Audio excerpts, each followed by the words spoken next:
Board.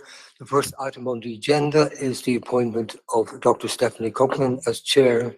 Please could I ask the Board to appoint Stephanie Coughlin as Chair? Agreed.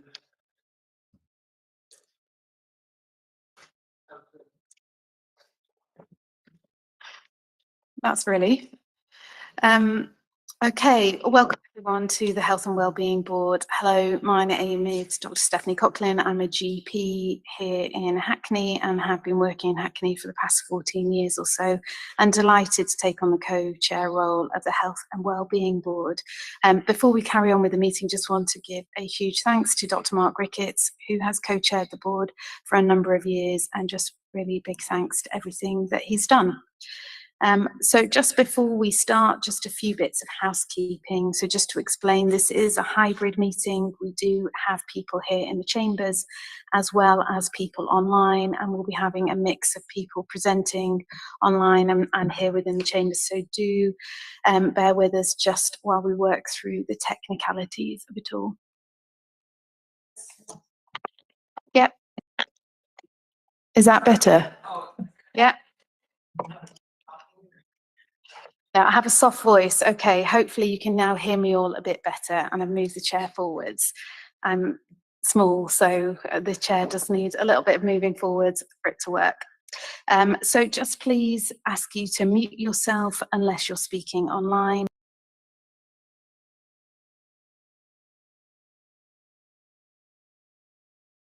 And if people are attending in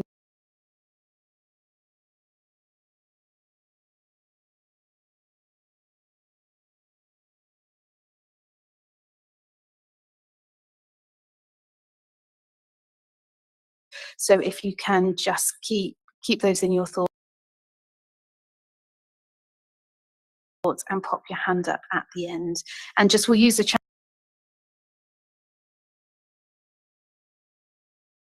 function for any IT issues, but we'll pick up questions live. So just from a governance perspective, we are quorate.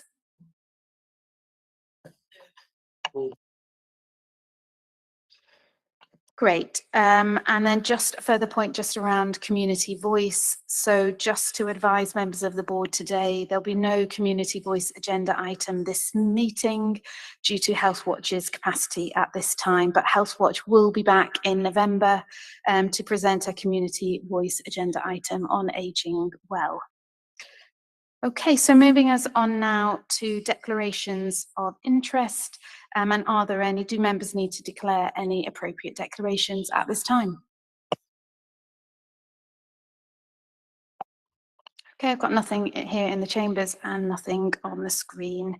Okay, so moving forwards now to the draft minutes from the informal meeting that happened on the 16th of June, and just pleased to check the meeting minutes from the previous incorrect meeting, just to check that they are correct, and to confirm that members on the board today are happy to sign off the minutes as an accurate reflection of the meeting. Okay, agreed here in the chamber, and I'm taking that it's agreed online as well. Okay, so we've gone through the new appointment of the co-chair, now moving to some new members of the Health and Wellbeing Board today. So welcoming Paul Calaminas, Chief Executive of East London Foundation Trust, and Nina Griffith, Director of Delivery for the City and Hackney Place-Based Partnership. We also will have Louise Ashley, who is the new Chief Executive at the Homerton Healthcare, who will join us from the 1st of October. So Paul, Nina, anything that you'd like to say? Just introducing yourself briefly. Okay, fine. Nina? Sorry to put you on the spot if you are there. If not, so just confirming the new membership going forwards. And we will be doing some work to update just the roles and responsibilities of some of the health partners that sit on the Health and Wellbeing Board, because that does need a little bit of a refresh just in terms of accuracy for their active roles. Okay, so moving on now to the action tracker, and we've got 4 open actions on the tracker. So Donna, did you want to come in at this point, or do you want me to carry on? Yeah, no problem.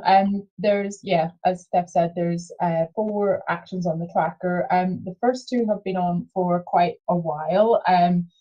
If any members are able to help with the first one, which is around housing and health, that would be much appreciated. There is an expectation that the housing team at Hackney will provide an update after they presented a year ago around housing and health. So we're still awaiting that report. And then action 2 was around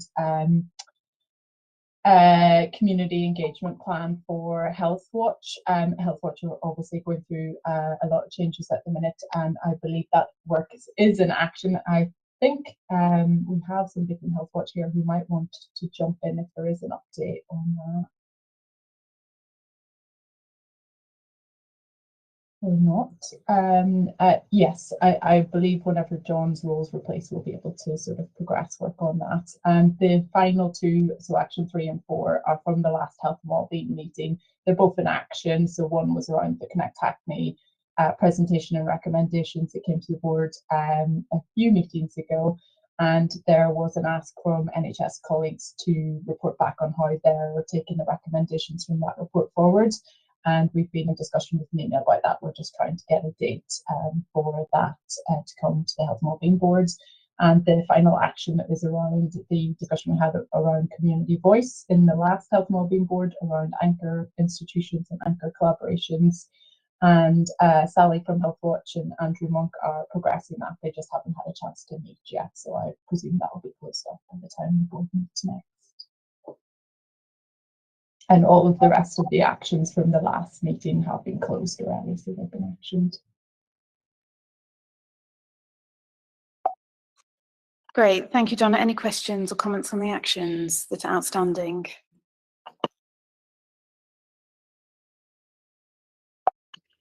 Okay, so now moving on to the next agenda item around questions from the public. So whilst there are no questions listed as part of the Health and Wellbeing Board papers, there have been some questions received prior to this, and I understand that some concerns have been raised about where these questions have then been signposted to from the Health and Wellbeing Board, whether that's to Cabinet or to NEL ICS. So just a further clarification on that we will be doing a re-review of the questions that have been submitted previously, and we'll be looking to do a prompt follow-up initial follow-up within 5 working days, and a full follow-up within 10 to 15 working days. And any errors in terms of where questions have been submitted to will be identified and corrected as appropriate.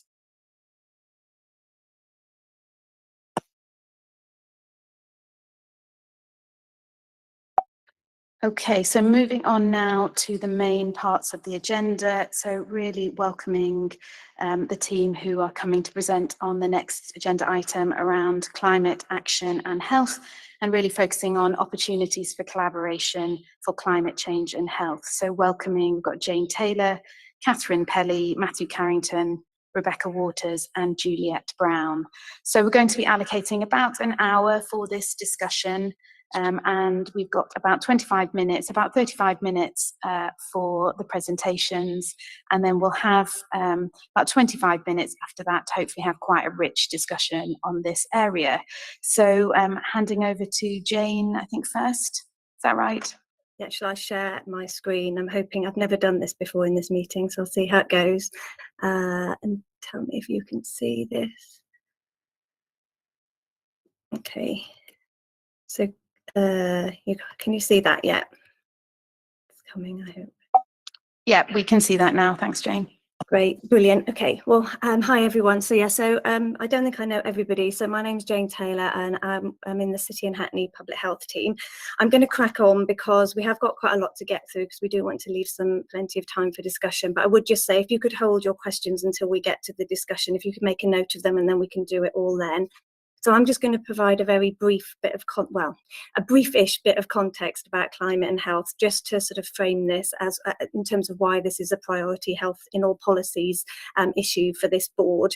Then I'm going to pass you over to Matthew and colleagues to talk about local actions, local climate actions and green plans across the local authority and the NHS.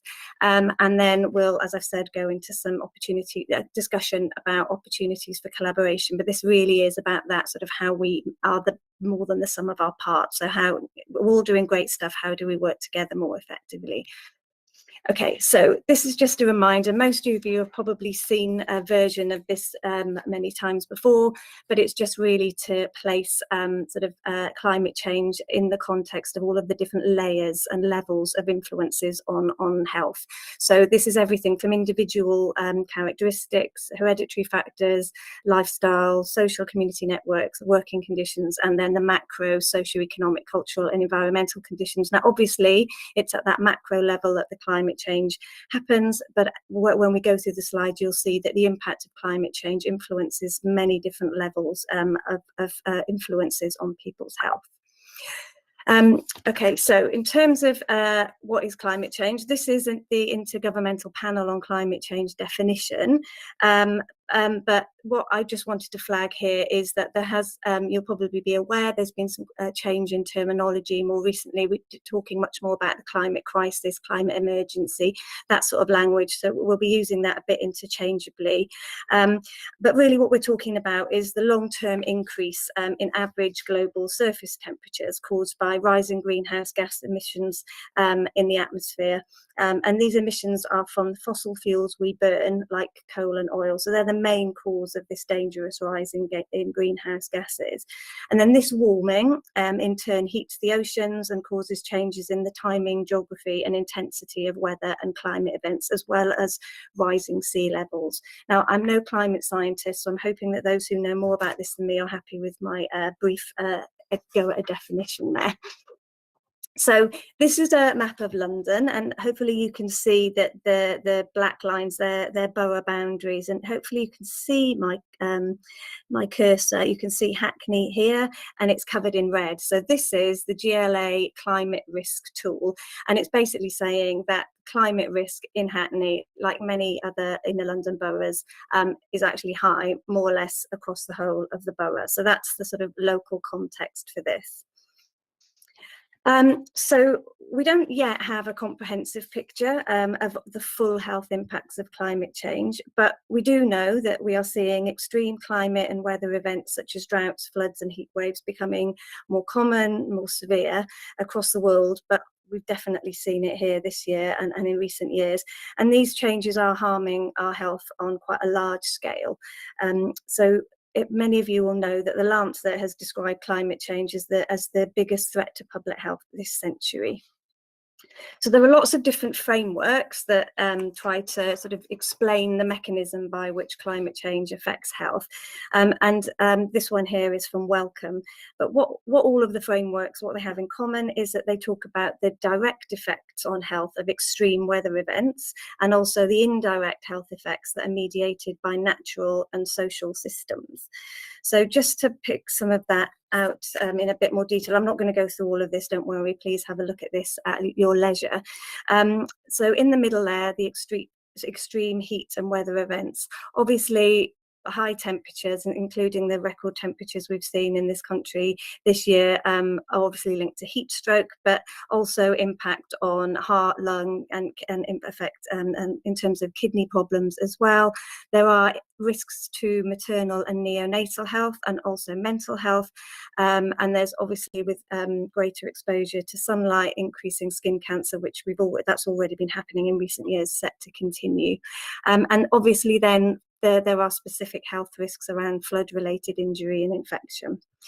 So rising temperatures and also burning of fossil fuels independently have a sort of impact on the air quality and air pollution and allergens in the air. And this has multiple consequences for health, particularly in terms of heart and lung conditions again. And that's from short as well as longer term exposure. Climate change also impacts on the water supply through a range of different mechanisms, droughts as well, high temperatures. All of this has implications for farming too, and that then feeds through into food security, which can have impacts on undernutrition and related illness. Higher temperatures also are an ideal environment for food and waterborne diseases. So moving to, oops, sorry, I clicked too quickly, moving to vector-borne disease. So the climate, temperature, rainfall and humidity, they all have an effect on the life cycle of disease vectors and the infectious agents that they carry. So this can mean that we have extended seasons of infections and disease. We also see new infections and diseases in tropical regions, and also expanded geographical reach of current tropical diseases. And we're already seeing the sort of spread of mosquitoes and in southern Europe, and the modelling suggests that they could become established in the UK with associated risks. A whole range of social impacts, and as well as the ones listed on the slide, in the most recent Lancet Countdown report, they've highlighted new evidence on the impact on outdoor physical activity from rising temperatures. And obviously, we know the strong relationship between physical activity and health, so that is only going to have a detrimental impact. Okay. Right. So I don't want to confuse you with another framework. This is just to flag that the World Health Organization has produced some really useful resources as part of their climate and health toolkit. And they also produced a report for COP26 last year, from which this infographic is taken, which makes quite a strong health case for climate action. Again, it emphasizes the direct and indirect effects of climate change. And across the top here, it summarizes some of the specific health and particularly the health system outcomes that are affected. So some of those health system outcomes, I mean, you could equally apply them to care homes and other care settings. But what is becoming increasingly clear is our health system is probably going to need to treat and manage a far more diverse set of diseases on a scale that we've not previously seen in the UK. And also pressure on health and care providers there's going to be a lot of pressure to keep services running in extreme weather. And as flooding, storms and wildfires become more common, this is going to affect critical infrastructure, including water and electricity supply. What I should have said on the previous slide is whilst a lot of the impacts of climate change are being seen in other parts of the world, particularly poorer parts of the global south, you only have to see the newspaper reports of what's been happening in Pakistan this year. All of those impacts are that we're not immune from them. Even if from a sort of point of justice and morals, we are concerned about what's happening in other parts of the world. When you think about the impact on food and water security, population displacement, emergence of new infections, we are going to be affected by this. And we need to be aware and be prepared. Okay, right. So this slide, there's a new London Climate and Health Network, and they did a very rapid evidence review of the health impacts of climate change earlier this summer. And this is just a bit of a summary of the key health outcomes impacted by climate change. I won't go through it all in detail because we've touched on some already, but the key ones are around respiratory health, cardiovascular health, growing evidence of impacts on pregnancy outcomes, mental health, I'll come back to in a moment, and also gastrointestinal health through water, foodborne diseases, and I've already mentioned about skin cancer incidence. So this is, there's a, I can't remember this, they're linked, they're in Imperial, there's a really, they're called something, there's a group that's doing a lot of work around climate change and mental health. I haven't listed it on this slide, but they've got some really, really useful resources and are doing some really interesting research.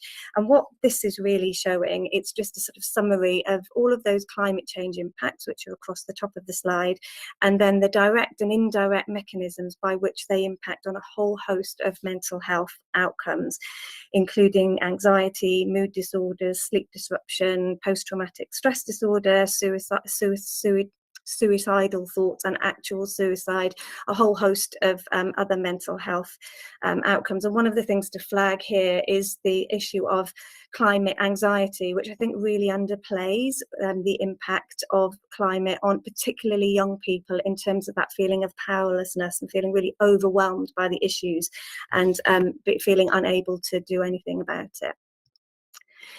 So this slide, don't worry about the panel on the left. This is really just to sort of bring home why all of this is so important. On the right-hand side, this is showing the main causes of disability and disease in 2019 in Hackney. And I've circled all of the causes that climate change basically exacerbates. So all of the changes happening in the climate are exacerbating already significant health burden locally of cancers, mental disorders, heart disease, respiratory disease, etc., etc. Many of these health problems are not new, made worse by climate change, and they are unequally distributed. Those most at risk of climate change impacts are the people and places who often contributed the least and are less able to adapt and recover. So the concept of climate justice is really, really important, and it's key to considerations of health equity. Sorry for rushing through, but I've got a lot to get through. So what this slide is doing is basically showing that many groups and communities most vulnerable to climate change are already experiencing or at risk of poor health outcomes. And these risks play out through personal, environment and social vulnerabilities, as you can see on the slide. And just a couple of things I wanted to pull out here because they're very relevant to the health and wellbeing strategy priorities, as to, of course, was mental health outcomes that I've just referred to, is these vulnerabilities linked to income, financial insecurity, and social networks and social cohesion. So this is really highly relevant and very current to the priorities for this board. Okay, so while the risks to population health of climate change are far-reaching, there are significant opportunities for climate action to benefit human health via evidence-coordinated and equitable strategies across sectors and across partners. We're going to hear from Matthew and others about local action to combat the impacts of climate change shortly. I just wanted to flag here a few of the co-benefits of action to reduce climate risks for health. And this isn't just about the things we can do to prevent the worst health effects of global warming, but also about the positive health benefits of many of these actions in a broader sense. And I think there is a real opportunity here to use these health co-benefits to strengthen the case for stronger climate action. For many people, their health, their family's health is their main priority. So when we're talking about climate action, we're normally talking about mitigation or adaptation. A lot of the focus has been, in terms of net zero, about mitigation, so about action to make the impact of climate change less severe, about reducing our own contribution. So that's through reducing greenhouse gas emissions from these main sources. And the sooner we act to mitigate the impacts of climate change, of course, the better we'll be off, the better off we'll be in the future. But even if we do manage to reduce emissions and meet the global net zero target by 2050, many of the impacts of global warming are now irreversible. So if we're going to protect the health of the population in the future, it's essential that we also adapt to ongoing climate change now. So this is the adaptation part of the equation, which is all of the steps we can take to protect people from current and future impacts. So this is about creating resilience to climate change, and there's a few examples of things on that slide that are adaptation actions. So looking at the health co-benefits of climate change mitigation, without going through all of the detail on here, it's quite clear that if we're going to be taking action to reduce emissions from these main sources, from transport, from food production and consumption, power generation, housing, we're going to see some really significant health benefits through improvements in air quality, people being more active through walking and cycling, improvements to people's diets if they become more plant-based and less reliant on processed foods. Also improving the energy efficiency of homes, can improve home warmth and reduce the risk of fuel poverty. But what we do need to be aware of is there are some potential adverse effects of some of these actions, and we really do need to make sure that we are monitoring all of this so that we know that the actions we are taking have positive health outcomes. And one of the risks really that cuts across all of this is about too much focus on individual action and relying on individual agency for change. From that rainbow diagram I showed you at the beginning, people's individual behaviours actually are influenced by so many levels of different parts of the sort of wider system, that we really do risk widening health inequalities by focusing on trying to get individuals to change their behaviour. We know this from years of doing health promotion. Okay, so the health co-benefits of climate change adaptation, the evidence here is much less well developed, so I'm not going to dwell on this slide, but it's just a flag that approaches which seek to increase social capital, influence urban design and strengthen public health systems as a response to the climate crisis will all have significant scope to positively impact on population health.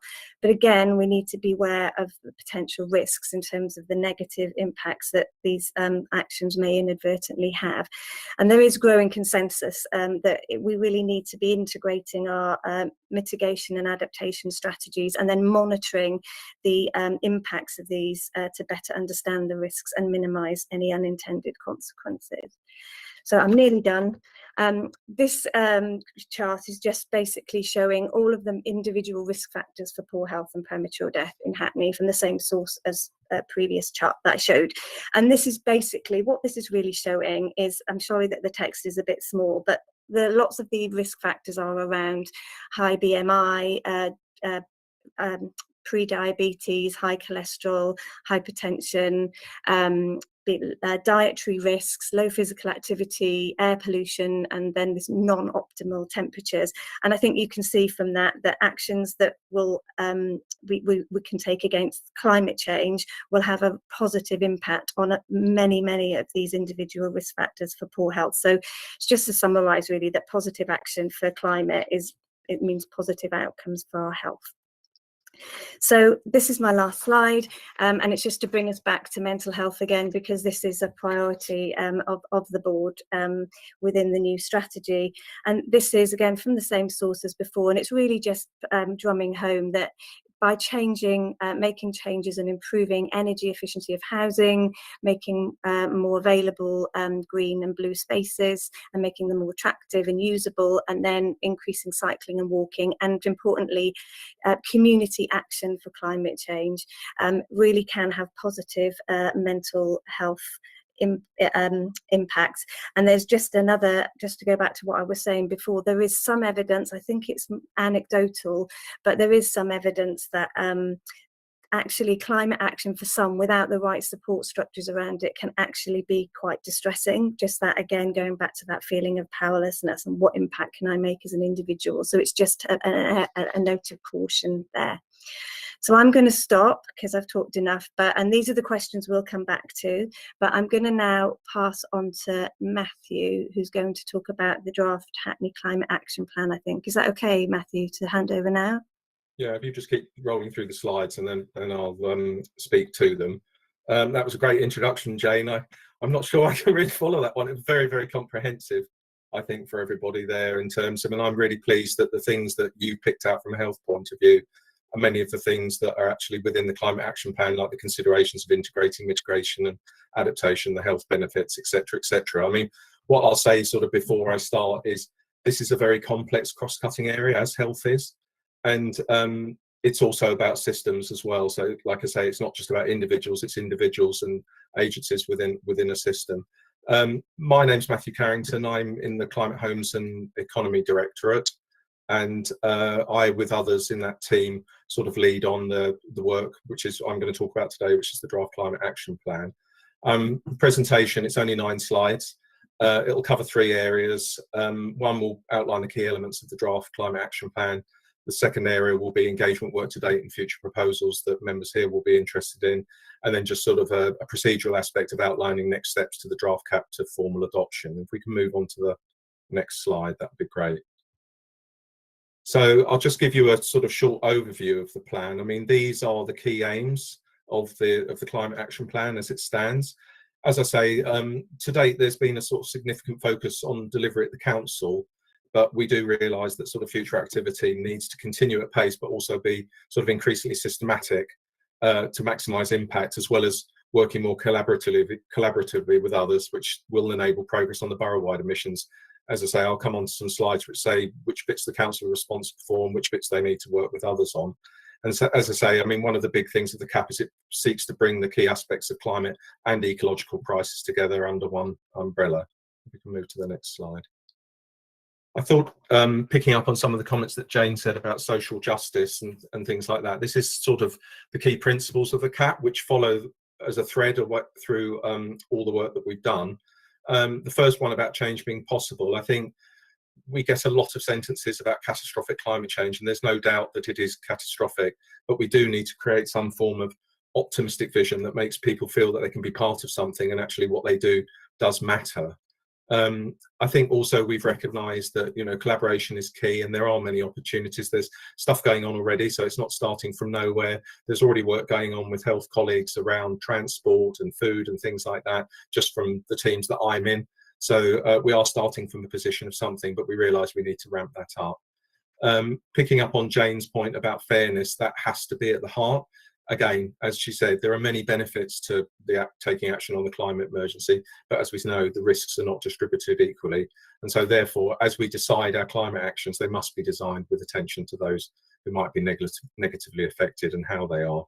I think the final point is about climate leadership, and it's not sort of a plea from the council to say that it can't do it all, but it does recognise that there's going to be need to be leadership at all levels, and that goes across all the stakeholders that sort of commented on the slide. And we picked out hospitals just because they are one of the big institutions, but there are others as well, so it is quite broad. I'll come on to the next slide. Can we move? Thanks. So this is just a thing just to sort of position us within Hackney. The small bit, which is the purple of direct control, that's the 5% that the council actually controls. But as I say, the balance between our own council emissions and influencing the reduction of borough-wide emissions is a key consideration of the climate action plan. And so this climate action plan isn't just about the council, it's about everyone and all stakeholders. And as I say, in particular, the council's own ability to make carbon reductions is based on what it can control and influence. So we've got that control at 5%, but we are responsible for, let's say, influencing another 25%, and that's in the areas of sort of planning, such as our new housing, social housing activities, our transport and waste responsibilities. So we do have quite a lot that actually we input into, which others may be doing, that actually we can influence to produce positive outcomes. Then there's the sort of elephant in the room one, which is the grey bit, and that's actually all the consumption emissions, which are the largest by a significant chalk on the overall borough-wide emissions, and they're very, very diverse and variable in terms of what they're made up of. And as it's an interesting point that you made, Jane, about individuals, and I think we, from our perspective, need to think about that as well from a climate action point of view, because I think the Climate Change Commission said about 41% of borough-wide emissions reduction would need elements of behavioural change alongside low-carbon technologies. So there is that sort of human element to it. If we move on to the next slide, thanks. So I'll just sort of cover what the three key pillars of it are. It starts with the themes, and they cover the sort of broad areas of focus within the Hackney Climate Action Plan. And they are quite broad, so they reflect the need to reduce greenhouse gas emissions, but also protect the natural environment and also build resilience. So it touches on the adaptation alongside the wider benefits, which, as we know, there are significant ones to improve public health. And I think it's a discussion that I've been having with politicians here over the last couple of years, and I know the mayor is fully subscribing to it, that actually co-benefits are where it's at. It's not just about emissions reductions, and so therefore our decision-making capacity needs to take into account that. As I say, the themes are the broad areas. It's no perfect selection, but we think it considers those which are key, and it's based on evidence from borough-wide emissions assessments that were done previously over the last year or so. Then we move on to goals, and these are the ambitious changes that we collectively need to make by 2030. Where relevant, they're based on and they're aligned with the Paris Agreement, which is about limiting global warming to 1.5 degrees. So they are based on evidence, but not all of them will be based on evidence relative to the Paris Agreement, such as some adaptation activities and things like that. We recognise that they are sort of strategic and ambitious, and currently not all the necessary infrastructure, finance and regulation is in place to enable these. But ultimately, it's about a direction of travel that's based on science. And so therefore, it will be very challenging to get there. But we didn't feel when we were generating it that we wanted to pull that ambition away from the science. And so that's the way that we've approached it. In terms of the objectives, that's the activities that we'll need to work together on to progress towards realising the 2030 goals, and it's got to focus on the next 3 years, sorry. So as I said, the objectives will cover borough-wide activities for all Hackney stakeholders, but there are also some specific ones for Hackney Council activities. Question might be raised about why 3 years for the plan. We think it provides a sharper focus on the key actions we need now to maintain momentum, rather than an extensive wish list. There are so many things that you can do around climate, but actually prioritisation is really important.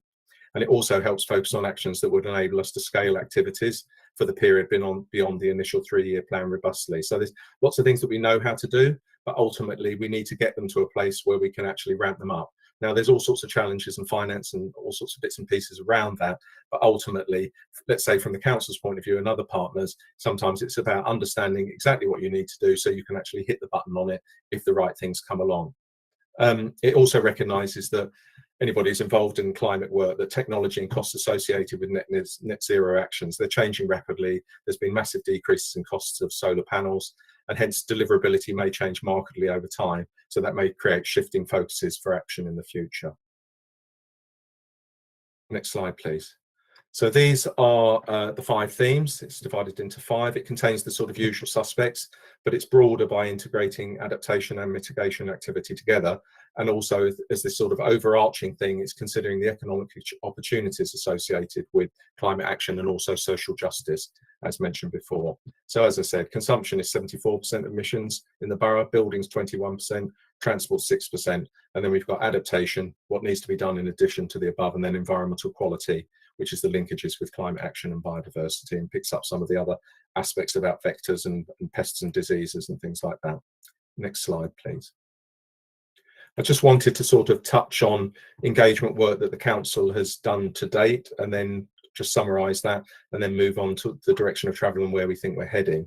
So we have done work in terms of engagement work around the climate and ecological crisis, but it has identified a continuing need for sort of longer term response to engagement of residents and other key stakeholders. And below these bullet points are sort of a summary of the current activities over the last 18 months. There's loads of other stuff, but these are some of the key ones. So we've ran 2 large-scale public events. We ran a green recovery one, which was on the back of COVID, and that was a co-design approach with the voluntary and community sector. And we also ran a climate summit earlier this year, which was resident focused, and it followed on the themes of homes and consumption. We've also done a hell of a lot of project-based statutory consultations on key documents, such as around low traffic neighbourhoods, school streets. We've got a local nature recovery plan that we work with others on, parking enforcement plan that's been consulted on, and other walking and cycling proposals. So there have been thousands of responses to some of these projects in terms of views and how best to do them. And then we also use an online platform to seek broader resident feedback, which we've promoted since 2020. Next slide, please. So in terms of future suggested engagement approach, and this is probably something for us to pick up in the conversation, we think we've developed a better understanding about what needs to be done practically to address the climate crisis based on evidence. And we know that proven solutions do exist, but we do think that probably future engagement may need to focus sort of less on what and more on how best to deliver alongside others, and also ensuring it's done with fairness at its heart. So moving on, building on partnerships and establishing new relationships. So the council has a sort of civic leadership role around that, and it's very welcome. And I think politically that there's a big desire to continue doing this and improve this to increase impact and traction more widely. And we're doing an assessment of stakeholders associated with the sort of thematic action plans as a part of that in terms of moving forward with key partner engagement. As I said, we should build on partnerships and create new relationships. And there were manifesto commitments around to establish a new sort of Hackney Net Zero partnership, which would be looking at sort of larger businesses and institutions and agencies to come together on that shared journey. And I think fundamentally that's what it is. It's a shared journey to secure the future of the borough. So it does need that sort of wider leadership from others. And therefore our cap is not a Hackney Council cap. It's a Hackney borough-wide cap. And as I said, I mean, once this approach is agreed, we're thinking about what the governance arrangements we need externally and how this will need to fit in with our current internal governance arrangements. There'll be some questions in the public consultation on the draft climate action plan. Next slide, please. This is the last one, I think. Yeah. So this is just seeing where we are now. So we produced this to a very, very tight schedule. And where we are now, it will go to public consultation after Cabinet in October. But what we do know, this is slightly different from documents that might come forward to go to public consultation. It will very clearly be able to be shaped and influenced significantly by others. So we're not looking for minor input and tweaking. We're actually saying, you know, we're putting this down effectively as some form of prospectus, I would say, and actually hoping for comment and insight that will enable us to update it and improve it. So when it comes back for adoption early next year. We are doing some pre-engagement workshops with the environmental community of interest. They're very keen to engage with the council, and we felt that it will be useful before the public consultation that we do a more open engagement with them. And there's a number of events, evening events across the themes that have been carried out over the next month or so. As I said, Cabinet approval will be hopefully on October the 24th. I'm not making any assumptions there. And then we're running a key partnership workshop. We haven't got the date for it, which will sort of introduce the goals and then test future ideas for better joint working. And as I said, the public consultation period is to be about 10 weeks, so that's going to finish mid-January. And the intention is to take it back to Cabinet for formal adoption in April 2023. So that was a quick rattle through.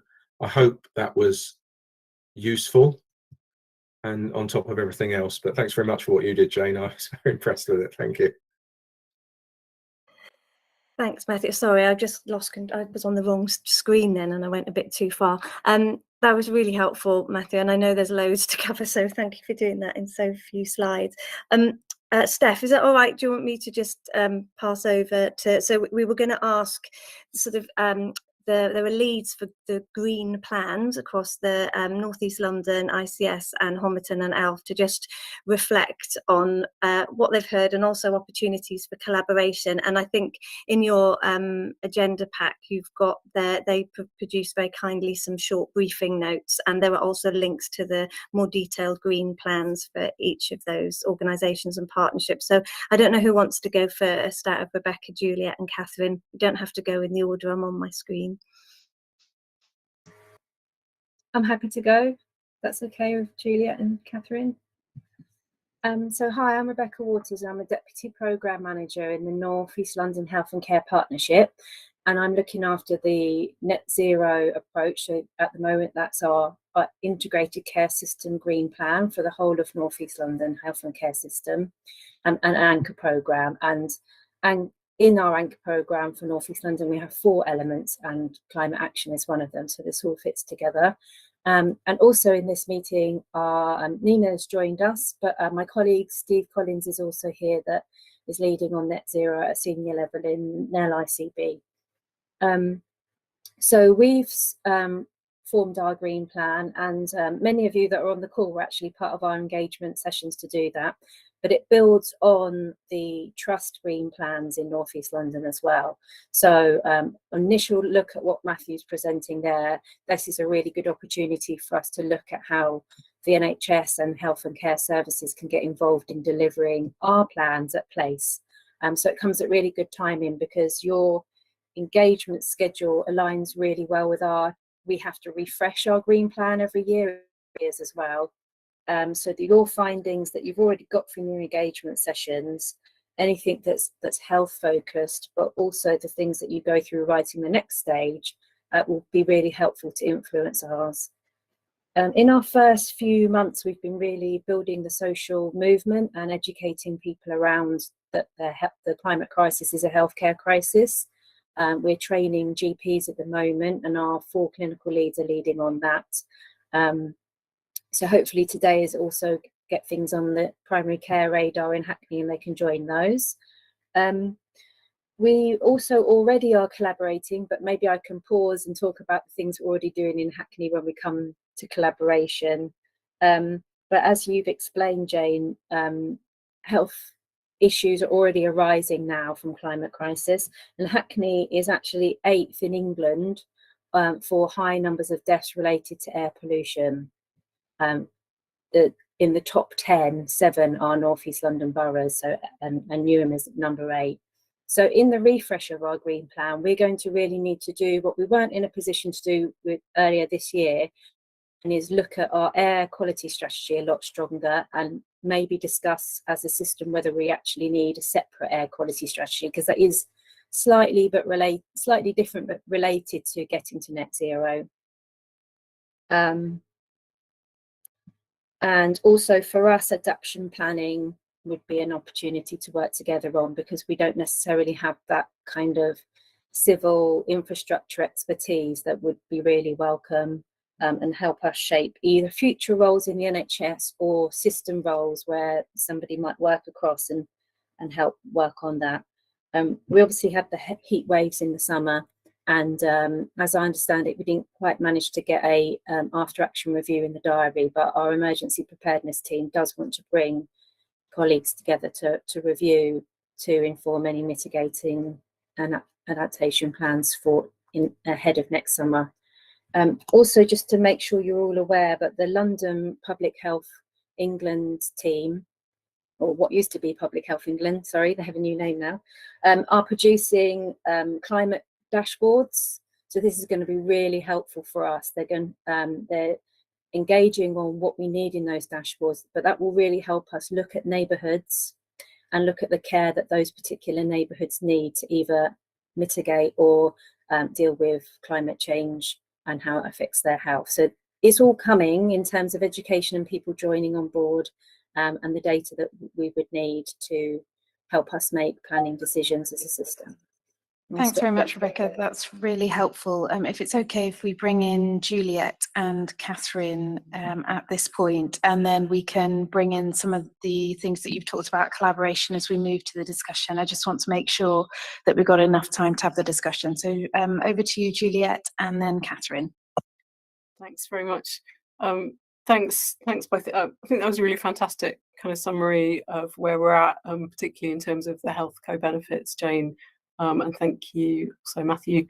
We couldn't really agree more about the importance of collaborative work. I'm Juliet Brown, I'm a consultant psychiatrist at East London. I'm one of 2 clinical leads for climate action and environmental sustainability in the Trust.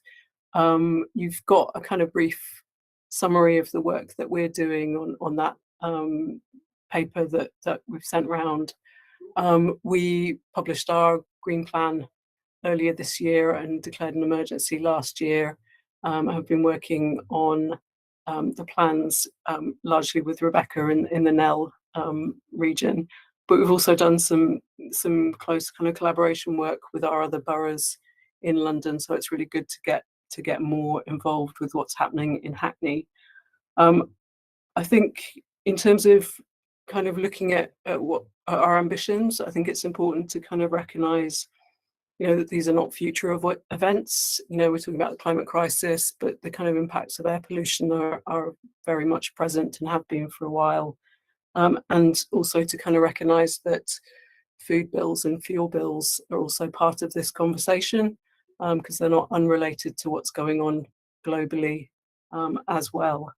We also know that kind of tipping points are probably happening much earlier than we expect. So it's really important to kind of focus on adaptation now.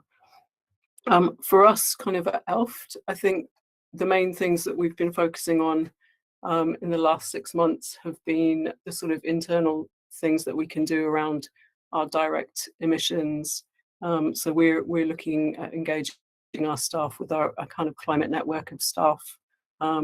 We've been thinking about how we deliver healthcare and thinking about making a much more sustainable healthcare system from our trust side, and thinking about how we use energy in buildings ourselves.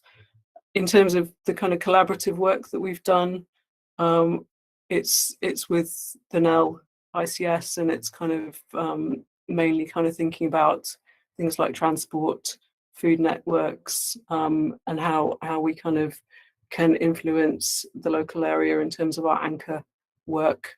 So ELFT is also kind of has an ambition to be a Marmot Trust, so we're very focused on health inequalities and how we can address those locally.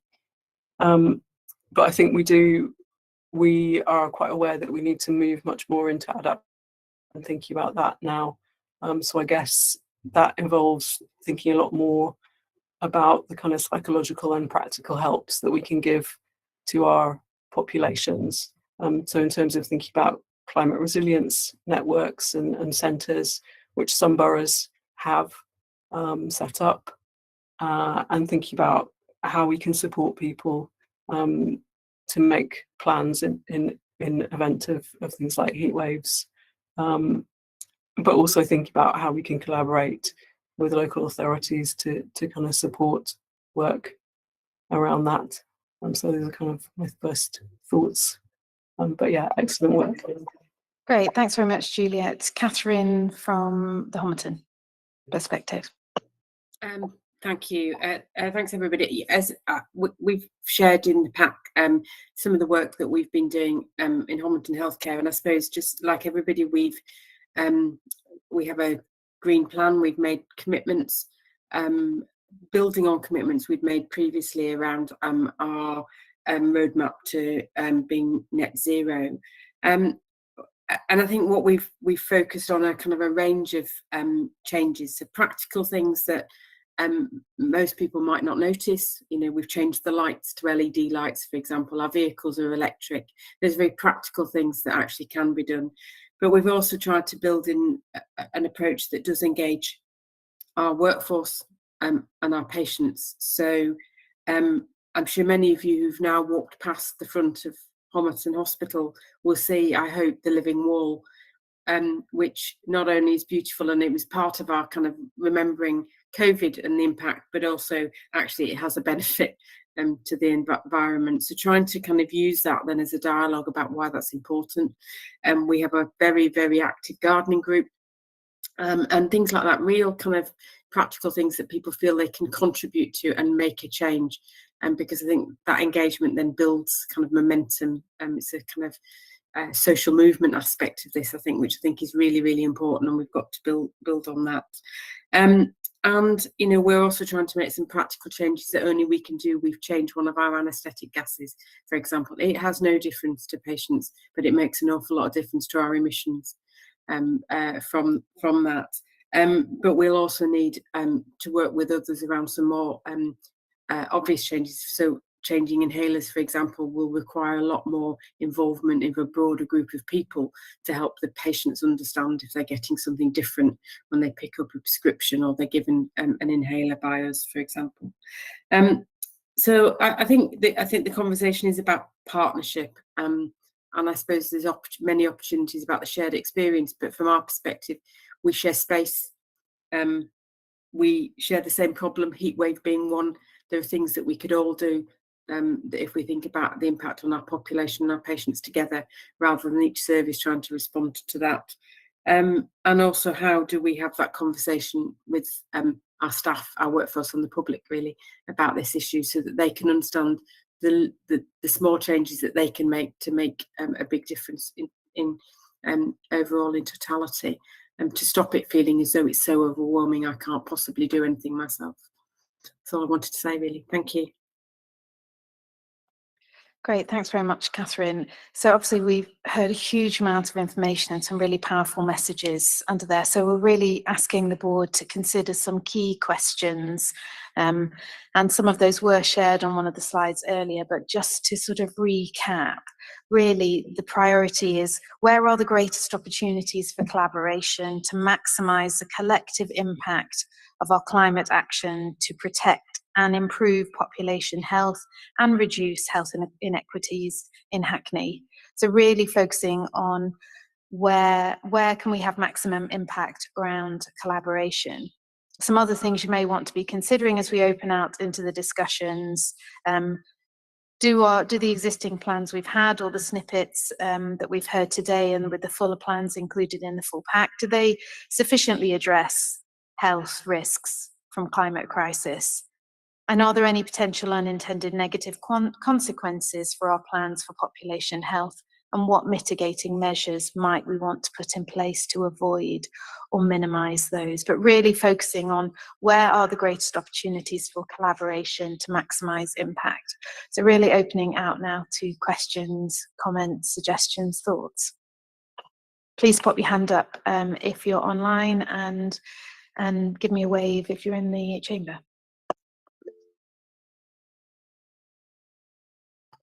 Yeah, Councillor Kennedy. Thank you. Yeah, I'll start the ball rolling. It's such a massive subject, isn't it? That it's daunting even to begin, even having heard such really wonderful focused presentations.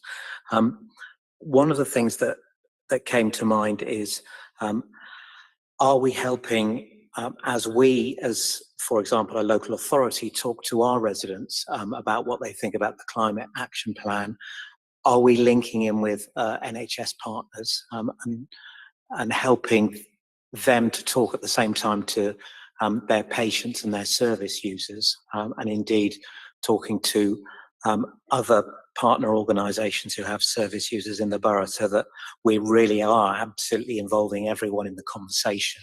Because I think the plan quite rightly says this isn't just the council, this is on everyone. So it's absolutely incumbent on us to make sure we really are talking to everyone and sourcing the views of everyone. I welcome the line throughout about we must always be conscious of how fair we can be, but we must also always recognise that some of the things we do might benefit climate, but might actually make life more difficult for all of us. You know, we might have to walk instead of getting an Uber sometimes. It might have to take us longer when we are using a powered vehicle to do a journey, and recognise actually that the extra benefit that we give for facilitating active travel by making those sacrifices ourselves outweigh those individual inconveniences, and we need to be upfront about that at the same time as trying to mitigate against them. And the final thing I wanted, is sort of like a question to everyone, is really welcome the reusable sharps bins. I think that's a great piece of work. One of the things that I think struck all of us during the pandemic, and you still see the cast aside mask on the street, don't you? Single-use plastics, how we, is there a way in which we can all work together to reduce those, not just in regular everyday life, but especially in medical settings? I'm not familiar enough with the work that's done on that. I don't know if anybody can actually answer that. Thank you. Great, thanks. So moving now to online, Susan Masters and then Frances Haste. Hi, Susan Masters, Hackney CBS. There's a fantastic amount of information here, and I'd really like to thank you for that. I'm just wondering, in terms of our many voluntary sector organisations, whether there's any kind of information in terms of best practice that we can take out to them through the leadership group, through the neighbourhoods, through our sort of networks, in terms of how we can work together to sort of minimise the impact of our organisations, but in a way that that allows for the fact that a lot of them are kind of lacking in capital.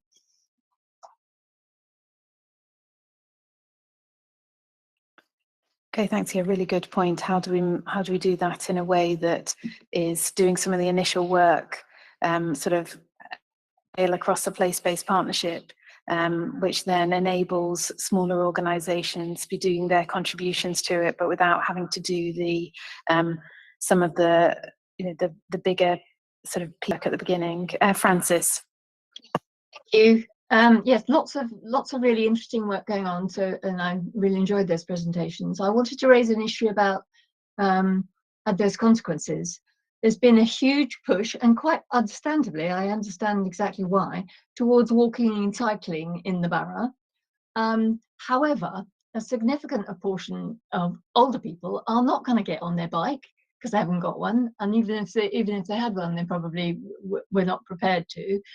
And also a proportion of those are also not able to walk terribly well. So they are, as a group, potentially being left behind, and also having to, another consequence of the way in which the transport plan has been going is you spend a lot more time standing on a busy, polluted high street waiting for a bus than you ever used to do. And I do think we need to factor this in because it's a really important issue.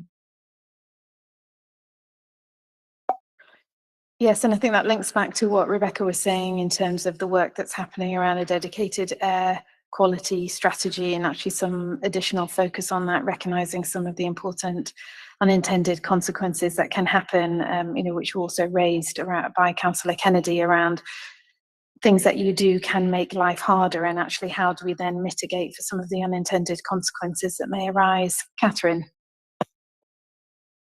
I wanted to come in, Steph, to just try and answer the question that Councillor Kennedy put about the single use and masks and things like that.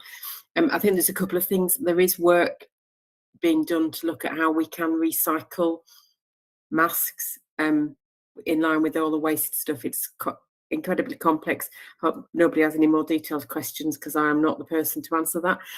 But we have recognised that that's an issue. I think hopefully we've made some changes to infection prevention control guidance, which has reduced the need for the use of some of these single-use plastics, particularly gloves, which literally could fill an ocean. So I think it's trying to also make sure that we're reminding people that they now don't longer need to use some of these things that they felt very comfortable using for so long, particularly through the COVID pandemic. Thanks, Catherine. Sandra Husbands. Oh, it's on. Okay, thank you. I'd just like to make a couple of suggestions, I suppose, because we have lots of questions, but there aren't many answers, and it's a very complex thing. But just in terms of thinking about how we ensure that the health co-benefits are embedded in, say, the green plans and our Hackney Climate Action Plan, and also that we take account of the potential disbenefits and reduce those negative or unintended negative consequences. The suggestion is that we A, bring all the plans together, and we B, do a health impact assessment of those, which is a fairly major undertaking if we're going to do it properly, but would probably be worth doing if it's going to lead us to understanding what those potentially negative consequences are. But also the assessment, it's called an assessment, but really it's about also identifying potential solutions to those. And by doing that across the plans together, I think it gives us the opportunity to try and maximise the positive health benefits of the climate action plans and green plans together, but also bringing them together for us to take a look at where there are areas of commonality where joint working would make the most sense, and where we have opportunity to learn from each other's plans. Rebecca, do you want to come in? Yeah, so that's exactly in the ICS Green Plan, Sandra, so I'm glad you're on board with health impact assessment. Also, I heard from the adaptation team yesterday from NHS England, and they're about to refresh and reissue a climate change risk assessment tool, which will be useful for all of us, as well as local authorities, and some guidance on adaptation planning and other things that will be really useful for us to get a better understanding of it. And if you'd like, I can link you in with that public health team that are using the climate dashboards, because they probably really welcome hearing from somebody at a borough level and getting involved in the information that you actually need in order to make the assessments that you need. Okay, thanks, Rebecca. So I think one of the definite themes been coming up is increasing the kind of tangibility of how we work together across Hackney. thinking about how we bring together the plans that are in place, and work much more closely on essentially creating one approach, one plan, which covers different elements as part of it, but then also bringing in the health impact assessment. I guess one thing that kind of comes to mind is doing that across a NEL ICS. So from a health perspective, doing that across the integrated care system footprint, then how do you then tailor that to each of the place-based partnerships? So the uniqueness in Hackney and in the City of London, how do we then make that feel really tangible for us as a place without it feeling something which is done at scale, but our workforce are people who are residents, and our workforce can't immediately necessarily relate to it. So I suppose it's just thinking about those nuances as well. Do you want to come in, Rebecca? Yeah, I mean, I think it wouldn't be a NEL picture, it'd be a multiple picture that then makes up the NEL picture, and we certainly don't yet have the data in hand. So it's about us trying to add value as an ICS to bring it all together and see the commonalities, maybe with neighbouring boroughs. But yeah, that's why the public health relationship is vital for that piece of work. Great, thanks, Rebecca. Okay, we've got a question here in the chambers. Annie Gamlin. Is that working? Yes. Yeah, I think my input is a suggestion about making sure that children are involved in the consultation on plans. They're going to be the people most affected in the long term. They're going to be alive longer with the implications of climate change. So I think it's really important to have a sort of short, accessible presentation document that can be taken to schools so that children can feedback. They're out and about around the borough. They generally are very much users of the local environment. So, and they also have influence over the generations in their family, and we can access them via schools so that they're universally sort of accessible. So I think making sure that there is communication with and listening to children as part of the process is really important. And I'm not quite sure who that would sit with, who does that liaison. Certainly as Director of Education, the Education Service can help with rolling things out. But it would be, I think it's really important that children know the discussion is happening and what some of the key themes are. Thank you. Thanks, very important point. And obviously, children are often some of the biggest advocates in families. So children are often some of the biggest advocates in families for this work. Juliet.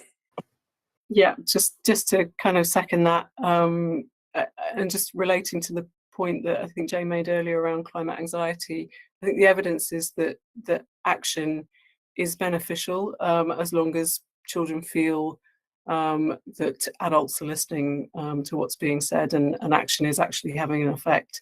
So yeah, that's a really good point. Thank you. Okay, any more questions or comments on this agenda item?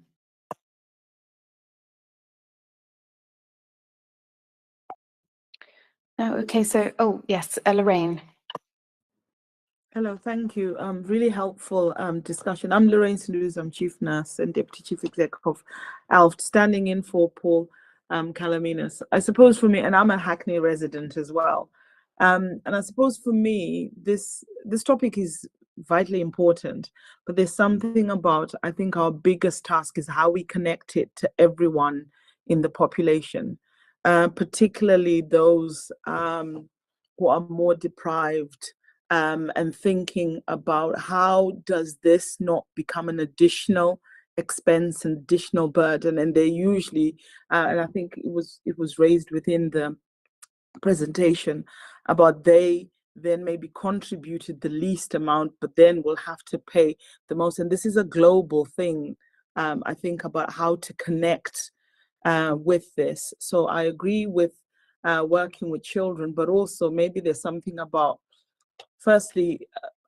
helping people to understand how our general day-to-day lives contribute to this emergency, but then co-create what alternatives and solutions there may be, particularly that don't stray away too much from maybe your cultural norms and what you know, the stuff you eat and the things that you do that might have an impact. Because some of the things that we may think people need to stop doing are really linked to people's identities and how they live, or how they can afford to live as well. So I think that connection of making it realistic for certain populations is really important. Thank you. Great, thank you. Rebecca? Yeah, I agree, Lorraine, and that's why the NHS has been tasked with that. The NHS produces 5% of the UK's carbon footprint.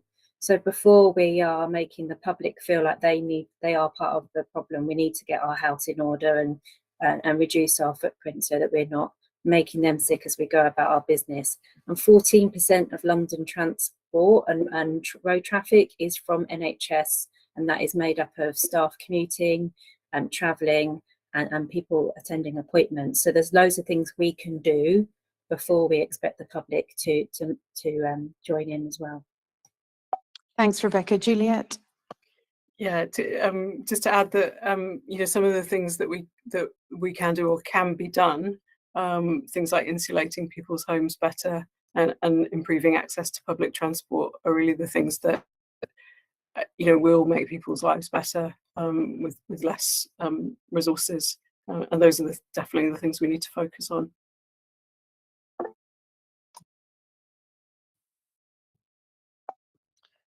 Okay, thank you very much to everyone who's presented this afternoon. A really helpful and detailed presentation. So now it's about how do we collectively, across the place-based partnership, bring this to life in a way that's meaningful for our teams and residents. So I'm going to move us on now to the next half of the agenda and welcoming Sam Parry, who's going to be giving us an update on the Parks and Green Spaces one-year update. Welcome, Sam. Thank you, Chair, and thank you for inviting me along today. It's great to be here. I was last here a year ago when we first launched the strategy, so it's great to be here to give you an update on all the progress we've made since it was launched. My name is Sam Parry. I'm the Parks Development Manager for Hackney Council, and as I was saying, the strategy was adopted in May 2021, and it introduced 30 commitments that guides the Parks and Green Spaces service over the next 10 years. The first theme of the strategy relates primarily to how we work with people in Hackney. We committed to engage with local people, to provide opportunities for people to learn and develop skills, and to establish a volunteering programme.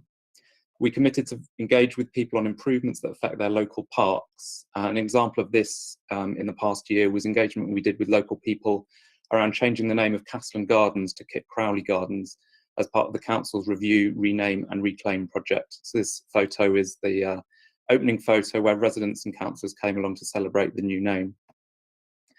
We also committed to providing work experience opportunities for local people in our parks, specifically developing a work experience and apprenticeship programme and exploring supported opportunities for people with special educational needs and disabilities. So last year we welcomed 2 members of staff as part of the council's Kickstart scheme and also hosted a number of supported interns at Springfield Park through the council's Project Search initiative. This was done in partnership with Hackney's supported employment team, and the interns gained work experience with both park keepers and the gardeners. Commitment 5 in our strategy was to involve young and older people in improving our parks, reflecting recommendations in both the Young Futures Commission as well as the Ageing Well strategy. A great example that you can see here was the engagement we did last year with school children from Jubilee and William Patton primary schools to co-design 4 new stained glass windows which are going into the chapel in Abney Park. So school children came up with their images and designs on the theme of the 4 seasons, and local artist Piotr Frak turned these into stained glass window designs. And these have actually just started being installed in the past month. So if you get a chance to go to Abney, do have a look at them. They're absolutely incredible. We also worked with young people this year as part of Commitment 9, which was all about supporting local groups to improve their parks and green spaces. So here you can see pupils from Jubilee Primary School learning all about tree planting from the Tree Musketeers, who are a local voluntary group. And the pupils then helped to plant 780 trees in an area of Millfields Park, which was previously leased to National Grid. Commitment 10 of our strategy seeks to increase volunteering clean-up days in our parks. So last year we held a conference helping community groups to set up their own litter picks, and we created a new webpage with sample risk assessments and guides on how to set up your own litter pick. Since then, we've seen a huge increase in volunteering and litter picks, both from community groups and businesses. So this photo here is one of our corporate groups doing a recent woodland pick in Wick Woodland. And just last Saturday, we had 41 volunteers collecting 47 bags of litter across 6 of our parks in celebration of World Cleanup Day. The second theme of our strategy is all about making our parks feel welcoming. This was one of the main things that people told us they wanted out of the strategy when we initially consulted them. So this year we're really proud to celebrate the fact that we retained 28 of our green flags in Hackney, the third highest total in London. So the green flags are the symbol of the best quality parks across the country. We also moved up the rankings in the Good Parks for London report, coming 6th out of all boroughs in London. So this is a guide that looks at various factors for park services across the capital and ranks them, and we've been steadily moving up for a number of years now. We also reopened the play area in Clapton Pond following an extension refurbishment. As you can see here, our obligatory councillor on a slide photo. This month we're also starting work on new play areas in Butterfield Green, Clapton Square, Haggerston Park and Stoke Newington Common. As I mentioned earlier, work has also started on the £5 million refurbishment of Abney Park. So we're refurbishing the chapel, we're creating a new accessible entrance at Church Street and building a new cafe and community room at the other entrance. And again, if you've been there recently, you will have seen all the exciting work. The buildings are really starting to take shape now. The improved Abney Park will be reopened next spring. One of our other commitments was about public toilet facilities in our park, so we're committed to refurbishing all of them. We opened brand new toilet facilities in Britannia Leisure Centre last year that serve Shoreditch Park as well as the Leisure Centre. And we also refurbished the toilet block in Haggerston Park. The Haggerston Park toilets include a changing places toilet for people with profound and multiple learning disabilities and physical disabilities. As you can see here, we are giving the Mayor a guided tour of those facilities. There's also a commitment around food growing. So we're committing to introduce 3 new food growing projects on housing estates each year. And this image is one of the projects being supported by Housing Services in Charles Square Estate in Hoxton. And also we've got commitments around eating food. So we are expanding the provision of food and drink in our parks and green spaces. So the Britannia Leisure Centre also has a cafe which is open to park users as well. And Springfield Park Cafe recently reopened after a refurbishment and expansion which was linked to the refurbishment of the wider park.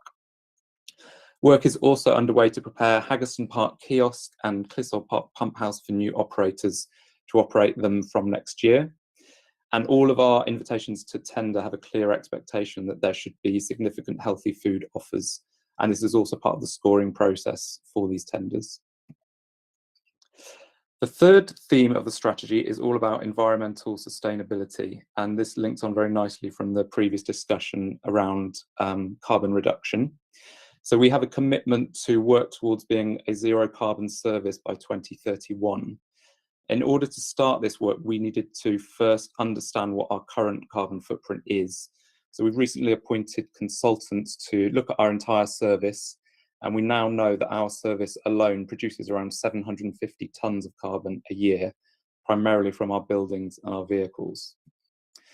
So this study has provided us with a breakdown showing us where our carbon emissions come from and also targets to reduce our emissions across the board. So a basic carbon reduction over the next 10 years could potentially get us down to 298 tonnes of carbon a year.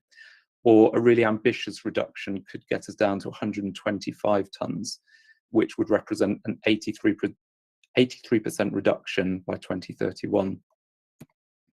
We've also got a really detailed breakdown of what we need to do to hit these targets. So this includes things like replacing the boilers in our depots, swapping some of our tools, which currently run on petrol, for electric tools, replacing some of our vehicles for electric vehicles, and changing the way that we procure goods and services. And if we hit the ambitious scenario that I mentioned, we can stay below this dotted black line, which represents the sorts of carbon reduction that everyone needs to achieve to stay under the 1.5 degrees of global warming, which was mentioned earlier. Moving on to other sustainability measures that we are implementing, we've installed 160 new dual-use recycling bins in our park over the last year. And this is as part of our commitment to eventually replace every single bin in the borough with bins which allow people to recycle on the go as well as dispose of their rubbish. And some of our bins also have compartments for litter pickers, which community groups can access. So again, facilitating that community involvement in keeping our parks and green spaces clean. We're also adapting to climate change. Again, this was mentioned earlier. So we're looking to install more sustainable drainage systems, SUDs, in our parks. So these images are designs for some new SUDs in Clissold Park, and they aim to hold excess rainwater and reduce the amount of flooding in our parks during heavy rainfall events, which are increasingly common. We've also been working with volunteer groups to create more natural areas in our parks to increase biodiversity. So this image shows the wildlife gardeners of Haggerston, who've been planting reed beds in the River Lee to create new wildlife habitat. And they've also been creating protected wood piles for invertebrates and small mammals. And one of the really nice things that's been happening is different groups have been learning from other groups. So London Fields User Group went down to Hackney Marshes and learned the technique for creating these habitats, and have now started putting their own habitats in London Fields. I will draw that to a close now, but it's worth mentioning that we also summarise our progress towards each of our commitments in our annual report that we publish every year. And the next version of this is going to be published in the next few weeks. And on the back of that annual report, we're now putting a snapshot of progress towards each of the commitments that I've mentioned. And this will get updated every single year towards 2031. So thank you for listening. I know it was a bit of a kind of rapid run through everything that we've been doing, but I'm happy to take any questions that you may have. Great, thanks very much, Sam. Yeah, clearly a huge amount of work has been happening since the last update. So we've got time for one or two questions. Yeah, Sandra. Thanks, Stephanie. And thanks, Sam. Great presentation, and really good to see so much community involvement in delivering the parks strategy. A couple of questions, and one is about being able to identify and quantify the health benefits of some of that participation, particularly for the people who are working, volunteering on an ongoing basis rather than the one-off things. Whether you've given that any consideration, and what is your plan for that? And then the second, slightly off-piste one, is about whether you've thought about, in terms of reducing your carbon footprint and contributing more generally to the Hackney Climate Action Plan on energy generation, given that we're in control of so much land and the parks are being renovated and you're already digging some of them up anyway to increase the drainage. What about putting some ground source heat pumps under there? Okay, so if it's okay, I'll take the question from Nina online, and then perhaps you can answer both together. Thank you. Nina? Slightly similar comment, actually. It was around the fact that there is so much land that is used for parks in Hackney, which is fantastic. And thinking about the previous item around climate change action, whether we've thought about the best way to use that land to support the climate agenda, whether that's planting trees or drainage, or as Sandra, I hadn't thought about ground source heat pumps, as Sandra said.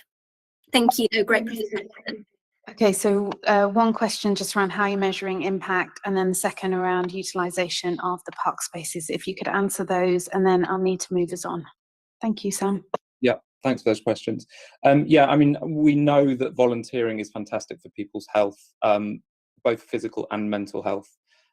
It's great for kind of socialising. If people are suffering from social isolation, for them to get out and meet new people and be out in the fresh air and doing physical exercise at the same time, we know it's fantastic. I must admit, we're not currently measuring the health benefits of that volunteering. But if there are any partners who would be interested to work with us to look at that, I think that could be a really valuable exercise, absolutely. On the use of parks and green spaces for things like ground source heat pumps, yes, this is something we are looking at. We partnered with the charity Possible, who are a climate change charity, and we did some work recently with them to produce a toolkit actually for how you can use parks and green spaces for ground source heat pumps. So that's been published nationally, and we've just installed our first ground source heat pump in Abney Park as part of the Abney Park project. So the mayor was down to look at the installation a few weeks ago. He was really impressed with that. And we are also in the process of putting some water heat pumps up at West Reservoir as well as putting solar panels on the roof at West Reservoir. So yes, it's something we're looking at and have started implementing. Okay, I've got one more question in the chamber from Councillor Williams.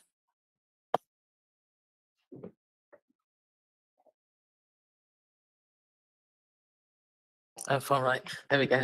I should know how to do this after a couple of decades as a councillor. Sam, thank you very much for the presentation. It was really excellent. I just wanted to ask a quick question, happy to take it offline as well, about food production.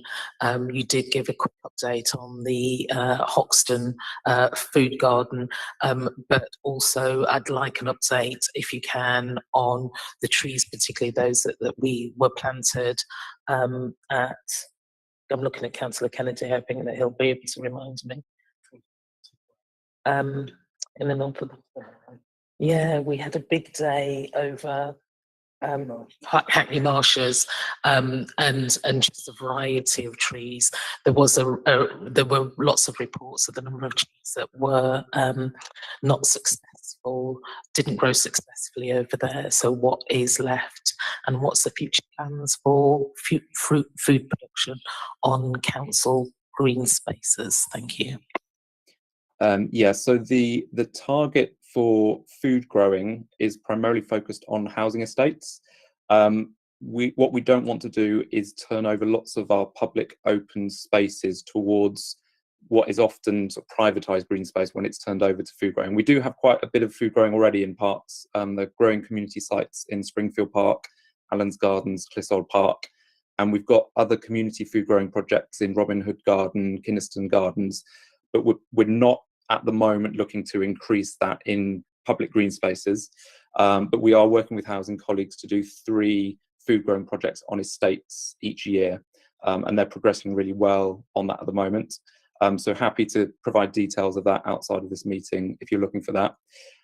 Tree planting, we've got hugely ambitious targets to plant more and more trees, not only in parks but on our streets as well. It's been a very, very difficult summer for trees. As you know, the weather has not been kind to us this summer, so we've had to be going around constantly watering trees to try and keep them alive. We have lost quite a few, unfortunately, but where we do lose trees in our tree planting, we work with volunteers, we work with our tree team to replace them. So there will be more trees being planted in Hackney Marshes to replace some of the ones that have been lost. But yes, it's going to be an ongoing battle, I think, as the climate changes. Great, thanks very much, Sam. A really interesting and thought-provoking presentation. So we're just going to make a slight change to the agenda now and bring in, I think it's Diana who's doing the pharmaceutical needs assessment update, and then we'll move and then we'll follow the agenda as it is. So Diana, do you want to come in? Yes, thank you very much, Chair. This is going to be a very short update on the pharmaceutical needs assessment. So as you know, we need to conduct the pharmaceutical needs assessment every 3 years, and we have done so this year. The work has started last year. We've contracted an organization called Soul Beyond who have done the work for us. And the report has been published already. It's on the Hackney Council website as well as on the City and Hackney Health and Wellbeing website. I can drop you a link really quickly if you haven't seen that.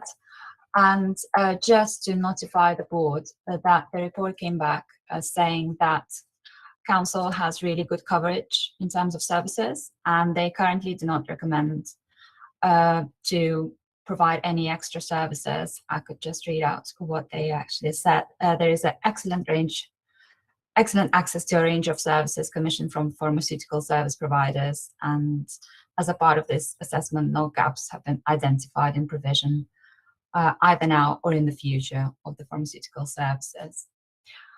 So this is a really quick update. Let me know if you have any questions. My colleague Andrew Thratton leads on it, so if I can't answer questions myself, I might need to come back after I've consulted with him. Great, thanks very much, Diana. So, Susan.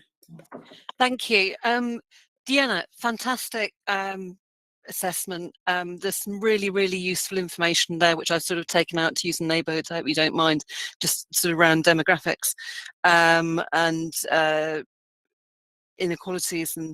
But what surprised me is you're saying, or you're saying it's been found that there are no gaps, but when you read the report, there's a real lack of pharmacies open on a Sunday in some parts of Hackney.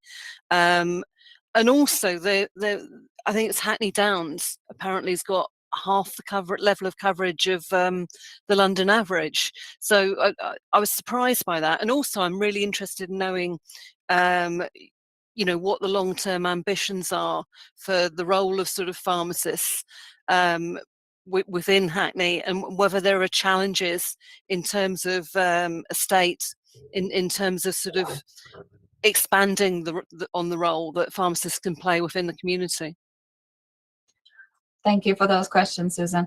So we had an advisory board for the pharmaceutical needs assessment, which were colleagues from the NHS as well as the council, and they found the findings from the report satisfactory. So there were no questions raised about those findings.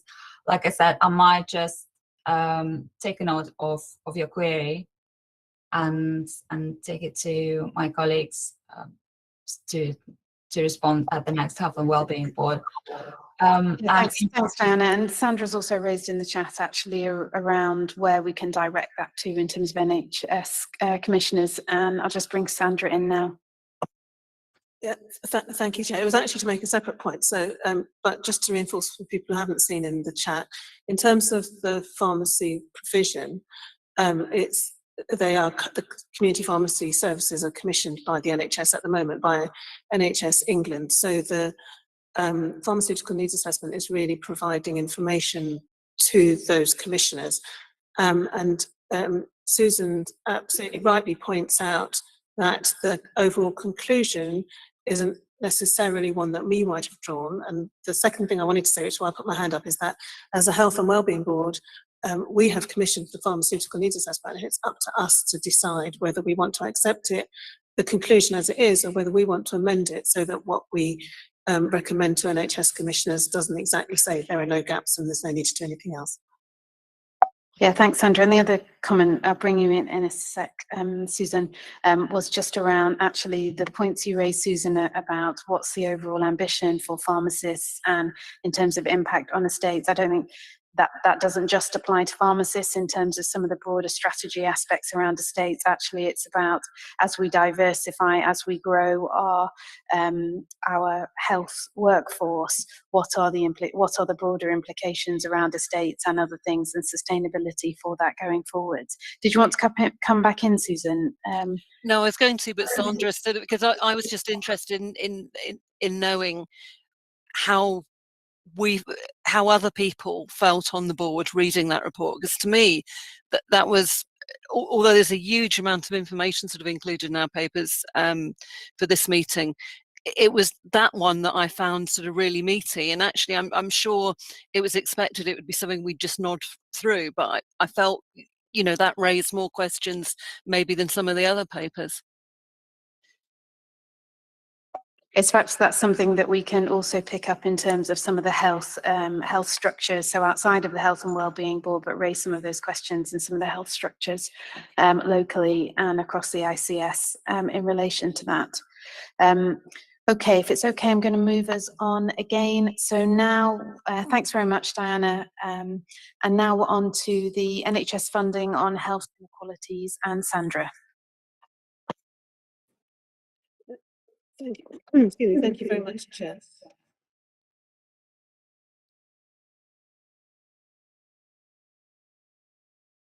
I think I turned the wrong microphone on. Sorry about that. So thank you, Chair. This is a very quick update on the bid we put in for funding for to do work on health inequalities.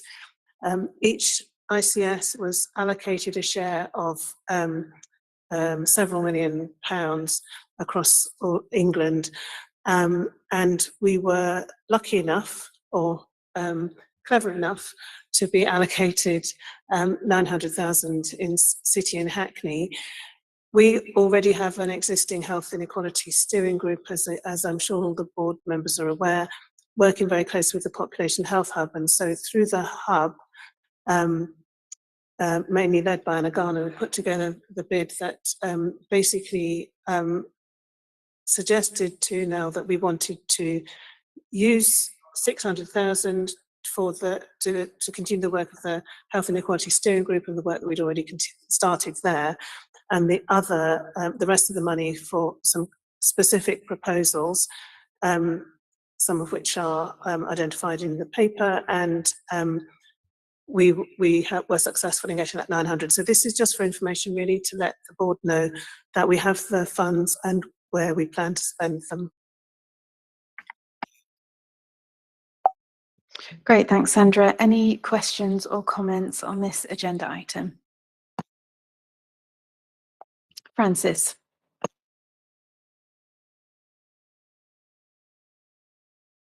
Oh, you're on mute, Francis. Sorry about that.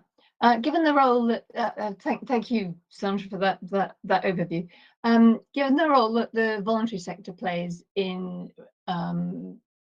a huge amount of work whose net effect is reducing health inequalities, I was just wondering what proportion of that money would be allocated for work done by or with the voluntary sector. There's a few hands up, so why don't we take all the hands up together, and then perhaps then Sandra, you can respond. Okay, one more online, and then I'll move into the chamber. Susan.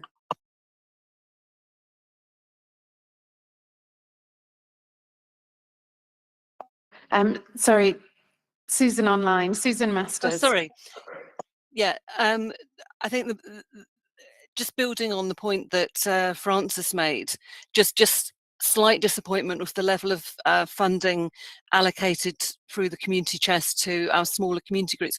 We know these groups are the key to sort of dealing with health inequality, so it just seems really ironic that we're talking about such a small amount of money going to them. Although I realise, you know, there's going to be a lot of money contributing to developing really, really valuable infrastructure, which will be a fantastic sort of help to the voluntary sector. Okay, thanks, Susan. Moving to Councillor Fajan Thomas. So, thanks very much, and thanks, Sandra, for the update. Just in the document, I read the sort of consultation with residents, and I just want to find out in terms of all the projects that are being supported with the funding, whether there will be any that resident voices in terms of co-production will be involved. Thanks. Okay, I can't see any more hands up, so Sandra, do you want to come back in? Thank you. Yes, thank you, Chair. Thanks for those questions. So to answer the questions about the proportion of funding going to the community and voluntary sector groups, it's not only what's being allocated through the community chest that is going to community and voluntary groups. So it's each of the individual projects and programs of work will have some involvement, or the majority of them have some involvement of community and voluntary sector already. So I can't give you a figure for the apportionment. I can't say it's this proportion off the top of my head, but it's definitely far more than £25,000. And part of the process for determining how we were going to spend this was driven by how quickly we had to put together the programme, and that the money has to be spent in year. So although we have every intention of supporting our community and voluntary sector partners in the really important work that they do, we also have to recognise that we can only, in the circumstances where we are given a tranche of money and we're told you've got to spend it in 6 months, only those that are able to respond quickly enough to spend it in 6 months are going to be able to get any at that point. We were told when it was first announced that we were to treat it as though it's non-recurrent, but there's the potential for there to be ongoing health inequalities funding coming down to local places, in which case we've got the opportunity to work with a much broader set of community and voluntary sector organisations to sort of prime them to be able to, not pump prime them, prime them, get them ready to be able to make bids with us in future. And then in terms of resident voices and involvement, that is one of our core principles. So obviously this is just an overview and doesn't give you all of the details of how each of the projects will be executed, but that's absolutely our intention. And if you want more detail on that, we can bring that back to a future meeting. Great, thanks, Sandra. Any more questions or comments on this agenda item? No. Okay, moving over to Donna now, who's going to give us an update on the Health and Wellbeing Strategy Action Plan. Over to you, Donna. Thank you. Thanks, Chair. Just for anybody who doesn't know, I'm not sure who's been, if everybody's been to past meetings and has the context, but we, Hackney, now have a new Health and Wellbeing Strategy. It's been developed and it was signed off by the Health and Wellbeing Board earlier this year. And it focuses on 3 identified priorities for the board and partnership to work on over the next 4 years. So that's improving mental health, increasing social connections, and supporting greater financial security as well. And alongside those priorities, it'll be really, there's some really key ways of working as well. So strengthening our communities, creating, supporting and working with volunteer and peer roles, collaboration and partnerships, and making the best of our community resources as well. So just a really quick update for me. After the March meeting, we asked members to provide nominations for progressing the Health and Wellbeing Strategy Action Plan. So thanks to all of the members who got back to me on that, much appreciated. We're now in the process of developing the action plan. We held the first action planning meeting on the 27th of July to explore key actions across those 3 priority areas, and that workshop was attended pretty well by assistant partners.